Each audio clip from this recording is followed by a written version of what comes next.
बोलूँगा। और कभी भी कोई बड़ा कॉर्पोरेट संकट आता है, वो एक वन वे में नहीं जाता है। ठीक है, मैं अब ये नहीं कह रहा हूँ कि अभी और कुछ होना, प्ले आउट होना बाकी है अदानी ग्रुप में, वो तो टाइम बताएगा जो होगा। और एक साइंस ऑफ स्टेबिलिटी जैसा आपने कहा, खुद अदानी ग्रुप के स्टॉक्स फ्राइडे को काफी अच्छे खासे रिकवर हुए लो से। एफएनओ वाले एटलीस्ट, कैश वाले नहीं हुए, एफएनओ वाले हुए थे, ये समझना जरूरी है। लेकिन मेरे लिए सबसे इंपॉर्टेंट था जब कंट्री का लार्जेस्ट बैंक आता है और कहता है कि हमारा एक्सपोजर सिर्फ 0.88% है और वो भी बैक्ड है। उससे क्या साबित होता है? अगर मान लीजिए, चलिए पूरा एनपी हो जाता है, वैसे तो मतलब नहीं होगा, मैं एक जनरल, मैं वर्स्ट के सिनारियो मान रहा हूँ। वर्स्ट के सिनारियो में मान लीजिए क्या होगा, 0.88%, कोई बहुत बड़ा इशू नहीं है। 0.88% कंट्री के लार्जेस्ट बैलेंस शीट के लिए, बैंकिंग बैलेंस शीट के लिए इतना बड़ा, तो मुझे लग रहा है ये सबसे इंपॉर्टेंट चीज़ है। एक्सिस बैंक ने, जैसा आपने बोला, उन्होंने भी बोल दिया साफ साफ कि ये हमारा एक्सपोजर है। आई थिंक इंडसइंड बैंक पहले ही बता चुका था, और 2-3 बैंक आए थे वो पहले बता चुके हैं। मेरे ख्याल से अब सिर्फ शायद बड़े बैंकों में सिर्फ आईसीआईसीआई बैंक और एचडीएफसी बैंक रह गए हैं बताने के लिए। मुझे लग रहा है वो भी बता देंगे। और क्योंकि एक मुझे जो अच्छा लगा ना, मुझे अच्छा ये लगा कि जो बैंकों ने प्रोएक्टिवली ये चीज़ की। अब प्रोएक्टिवली की है या फिर उनको नज मिला है फाइनेंस मिनिस्ट्री से या आरबीआई से, जो भी हुआ है, लेकिन एटलीस्ट ये अच्छा हुआ। मतलब कई बार क्या होता है ना, आप वेट करते हैं पूरा डैमेज हो जाए, उसके बाद आके बोलते हैं, उससे क्या फायदा?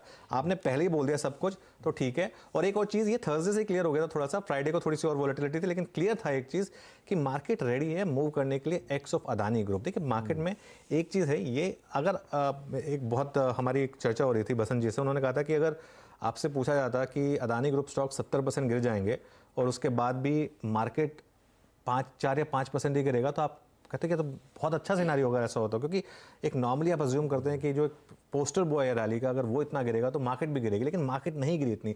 ये हमारी मार्केट की एक मैच्योरिटी भी दिखा रहा है, और ये हमारे, मैं कहूँगा फिर से, हमारे मार्केट पार्टिसिपेंट्स की, और मैं हम सबको ही नहीं, बाकी सबको भी जोड़ना चाहता हूँ, एक कमेंटेटर्स की भी एक थोड़ी सी एक मैच्योरिटी दिखा रहा है, जो एक उस पैनिक में स्वे नहीं हुए।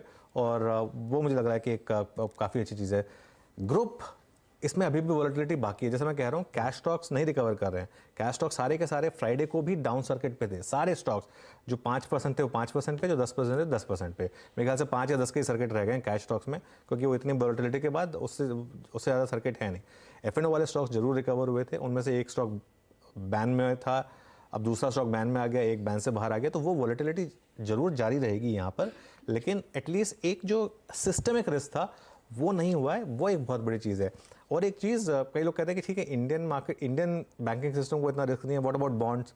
बॉन्ड मार्केट में भी थोड़ी सी रिकवरी स्टार्ट हुई थी पिछले 2-3 दिन में, और 1-2% तो कहा भी था कि अब तो टाइम आ गया शायद इवन बॉन्ड्स भी बाय करने के लिए। और ठीक है ना, टॉप से हिंडनबर्ग ने कहा था कि 85% गिरेगा अदानी एंटरप्राइजेस, 70-80 तो गिर ही गया था ना, तो ठीक है मतलब, और ट्रिपल डिजिट में आ गया था। अब मुझे लग रहा है कोई आपको नया फैक्टर चाहिए यहाँ से और स्टॉक्स को डिक्लाइन में लाने के लिए।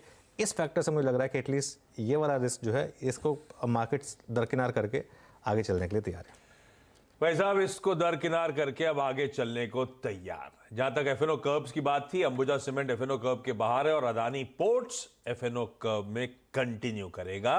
और ये हफ्ता वैसे अदानी ग्रुप स्टॉक्स के लिए बहुत इंपॉर्टेंट है। अदानी ग्रुप की 8 कंपनीज इस हफ्ते अपने तिमाही रिजल्ट्स घोषित करेंगी।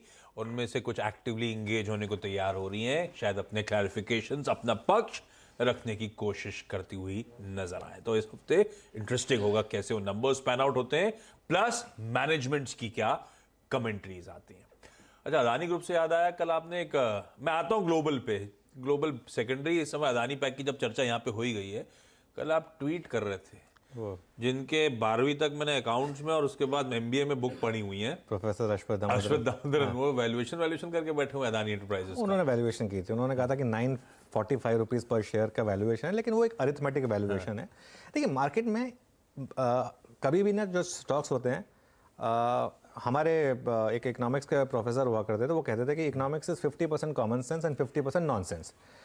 तो 50% कॉमन सेंस क्यों? बोले कि देखिए कॉमन सेंस है, अगर प्राइस बढ़ेगी तो डिमांड कम होगी, प्राइस कम होगी तो डिमांड बढ़ेगी। बोले हाँ, तो कॉमन सेंस है। बोले लेकिन ऐसा होता नहीं है इमीडिएटली। बोले क्यों? बोले बस यही तो नॉनसेंस है। तो ये सारा खेल इस चीज़ का है। अब आपने एक एक्सेल शीट पे जो मर्जी प्राइस लगा लियो, अब वो 943 रुपीज़ का प्राइस तो 6 महीने पहले भी वही प्राइस था ना, लेकिन वही स्टॉक 4000 भी गया। तो सेंटीमेंट अच्छा होता है तो कुछ भी प्राइस हो जाता है, सेंटीमेंट खराब होता है तो कुछ भी प्राइस हो जाता है डाउन साइड पर।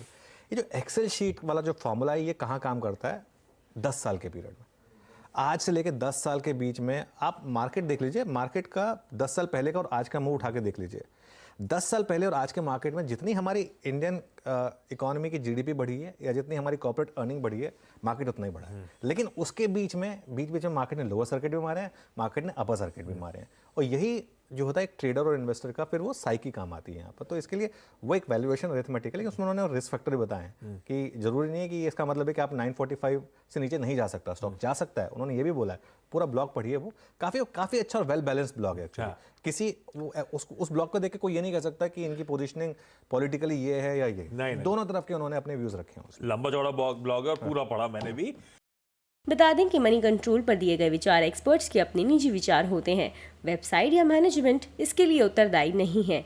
यूजर्स को मनी कंट्रोल की सलाह है कि कोई भी निवेश निर्णय लेने से पहले सर्टिफाइड एक्सपर्ट की सलाह लें।